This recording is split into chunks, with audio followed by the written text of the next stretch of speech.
Hey y'all, what's up? I am your girl Megan. Welcome back to my channel. If you are already a subscriber, give me some kisses. Mwah. And if this is your first time joining me on today, you might as well hit that subscribe button. I mean, you done gave me my view already. Why not join the Astro delegation? Okay? So today we're going to be doing a general birth chart reading for Miss EmilyB. So for those of y'all who did not recognize her in this little clip that I just posted, EmilyB is the longtime suffering girlfriend. And I do mean suffering literally, okay? That bitch been suffering. Girlfriend of rapper Fabalous. So earlier this year, they made headlines after Fabalous got arrested for abusing Emily. I think he punched her two front teeth out or something like that. And there's been this huge, kind of controversy. Well, not really, because people haven't really been paying attention to this the way I feel like they should, you know what I'm saying? Just because everybody likes Fab. He's a well-known rapper, a prominent rapper, a prominent hip-hop figure. So if you want to be just 100 about it, a lot of niggas ain't been giving him the smoke the way he needs to be giving it. But it's okay because Megan is here today and I'm going to read Emily's chart and we're just going to discuss some things because, even though that it's old, or I guess you could say that it happened a while ago, I was just thinking to myself, I was watching old little reruns from Love and Hip Hop New York, and I was just thinking to myself, like, damn, this bitch a little slow, and, God bless her, because I understand, all jokes aside, there is Stockholm syndrome is real. So there's very serious implications when it comes to domestic survivors or women who are they're victims of domestic abuse, but they just so happen to stay with their abusers. There's like a deep rooted psychological issue there, right? So I was just like, I want to take a look at her chart because like this situation is not normal. So let's get into it. Emily was born Emily Bunstantes, whatever the fuck, I guess that's how you say it, on February 10th, 1981 in New York City. So she is an Aquarius sun with her moon in the sign of Taurus. Now, I don't have a birth time for her, so we're just going to review aspects and planetary placements. Okay?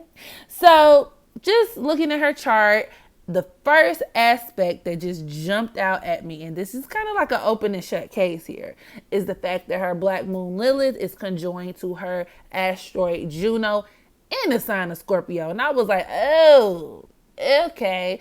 Because Juno deals with your relationships, the issues that you kind of encounter in your relationships. And then your black moon Lilith, I always describe it as like Mars on steroids. So it's kind of like a very primal, dark kind of energy, right? A very dark energy that's deeply rooted or attached to the human psyche, okay? And it can manifest as you playing out these characteristics or you attracting other people who play out these specific characteristics. So Black Moon Lilith in Scorpio, in and of itself is just a red flag because a lot of people with this placement tend to attract people who like to punish them.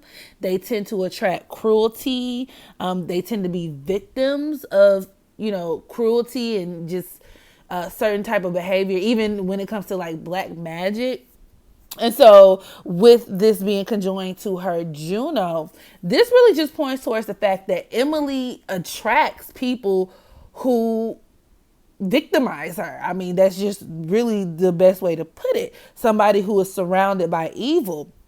This points towards the fact that Emily is most likely in this lifetime is to receive hatred and evil from others, especially men who she enters relationships with. She's most likely to be a victim of domestic violence. I said domestic violence, and even murder. You know what I'm saying? So, and Scorpio is the sign of murder. It's the sign of criminal activity. It's the natural ruler of the 8th house. So there's automatically going to be this very deep, seedy, sinister kind of energy when it comes to the types of men that she tends to attract. And oftentimes people with their Black Moon Lilith in the sign of Scorpio tend to have a karmic kind of past, if you will, associated with being like evil themselves. Not saying that EmilyB is evil or she deserves to be abused or anything of that nature, but if you do believe in past lives, this basically just points towards the fact that maybe in the past life, Emily was somebody who took advantage of other people. Okay, so in this particular lifetime, she has a lot of karmic debt that has to be paid by way of her relationships. And the way that this manifests, right, in this 3D is somebody who tends to be victimized by the people that they enter in relationships with. Like I said, victims of rape, victims of just physical abuse, stalkers, things of that nature. They tend to encounter a lot of the more darker parts of life by way of their relationships. So this also could point towards somebody who has a lot of secrets as far as their relationships are concerned. Somebody who enters relationships with people who have a lot of power and a lot of affluence, right? Because Scorpio does represent power, status, and affluence. So, and this is also very fitting just because of who Fab is, right? He's just this world-renowned rapper, very popular, very famous. And before she joined the cast of Love and Hip Hop, a lot of people didn't even know that she existed, really. People didn't even know that she was his girlfriend or whatever the case may be. And so it really just points towards the fact that there's a lot of secrets within their relationship. And I mean, like I said, that I can see that. And even now that we know that they're together, there's this sense of, you know, wow, we really didn't know that Fab was doing all of these things to her behind closed doors, you know? I mean, because looking at the reports, I'll let you guys check those out for yourself. The police reports, I mean, they were talking about all kinds of shit. Like, he punched her teeth out, and there were some exchanges that happened between them, like via text, and he threatened to choke her and beat her with a bat. And I mean, honestly, looking at those police reports and the things that were said just within like the police documents, Fab looked like a whole monster. And it's completely mind-boggling because like I didn't really think of him to be that way. So this reinforces that whole theme of secrecy, right? Now her Venus is squared to her Black Moon Lilith. Her Venus is in the sign of Aquarius as well. And now this just points towards the fact that EmilyB has low self-esteem, okay? This aspect points towards somebody who naturally has this kind of inability, right, to love oneself, or maybe could even interpret the abuse that they suffer as something that they probably deserve. Her Venus is also in opposition to her North Node. Now she's a Leo North Node, which makes her South Node in the sign of Aquarius. And this just points towards the fact that her soul's mission in this lifetime is to be her own person, right? To kind of be a star on her own, right? But with her being in the shadow, and you know, Aquarius deals with networks because it's the natural ruler of the 11th house. So it deals with networks, friendships, organizations, right? Being in groups. And, you know, I don't know if she still is, but she originally was a stylist, like a wardrobe stylist. And I think that's how she even met Fab. She was his wardrobe stylist. So with her living in his shadow, right, so much, it's preventing her from being who she's supposed to be, which is somebody who can kind of stand on her own 2 feet. So I think, you know, how she's functioning now, it's playing into that South Node of Aquarius.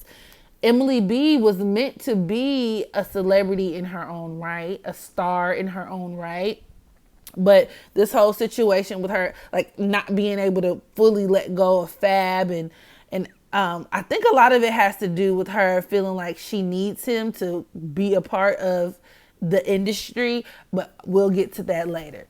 So another interesting aspect that I saw was the fact that Emily's Mars is conjoined to her Mercury in the sign of Pisces. Now, typically Mars conjoined to Mercury makes somebody who is like very combative, but because like Mars in Pisces actually is like passive aggressive. It's very passive, okay? Non-assertive. It doesn't like conflict. So right away, this pretty much just tells me that it reinforces her being kind of like a doormat, okay, for Fab, and very kind of like, okay, I'm just going to go with the flow. I'm going to go with whatever he wants to do, kind of falling into that subservient role, right? But then it also could create a situation to where perhaps she's defensive about her relationship. And I see that more than anything. You know, even after this whole situation popped off, after Fab got arrested, after it all hit the tabloids and TMZ came out with the video of Fab damn near jumping on her and her father, EmilyB was like defending him. And she's kind of always been very defensive about Fab, very combative when it comes to protecting her relationship, protecting him even. And this aspect also points towards Emily being delusional. Pisces tends to be very self-sacrificing. It tends to attract people who are willing to kind of leech off of them. These people have a huge self-victimization kind of complex, and they love finding people who, you know, are broken. They attract broken partners. So this was very telling, actually. Emily's sun is conjoined to her midheaven in the sign of Aquarius, and this just points to the fact that she's famous by way of Fab, okay? This points towards somebody whose rise to fame usually is coming from their husband, because the sun represents your husband, okay? And your midheaven is your career, your status, your reputation, so to speak. So, and going back to my original point, this could actually reinforce the idea that maybe Emily sticks around through all of the bullshit because of the networks and associations, and kind of like to be a part of that inner Hollywood elite kind of crowd. And I would even take it a step further, because Emily's moon, which is in the sign of Taurus, is in square to her Venus in the sign of Aquarius. And this could actually point towards the fact that Emily stays in this relationship just for the look, just for the optics of it, right? In order to impress other people, primarily other people within that celebrity Hollywood industry, because Aquarius, as I said before, is the natural ruler of the 11th house, which represents social groups, organizations, things of that nature. Now, the motherfucking cherry and the icing on top of this astrological cake, y'all, is the fact that Emily's Venus is in square to her asteroid Juno. Now, this points towards the fact that Emily associates pain with love. This aspect, basically, it points towards, or it makes somebody feel like, you know, that struggle love is the way to go. That they can't understand or process the idea of somebody actually being devoted to them without there being any type of strings attached. So not only does she endure all this bullshit, but she probably wears it as a badge of honor to say, wow, Fab has been with me, or I've stuck with him through this. We've gone through that together, that. Wow, the more things we go through, this is real love. Not realizing that, okay, yeah, when people talk about that shit, they typically are referring to, like, you know, other kind of life issues, not like, oh, he beat my ass and then he cheated on me and then he mistreated me for the entire decade we were together. So I mean, just looking at Emily's chart, just in and of itself, like she has a lot of karmic issues as it pertains to men, relationships, and self-worth. And her sun sextile to her Neptune really doesn't make it any better, because it just points towards her being controlled by men in power.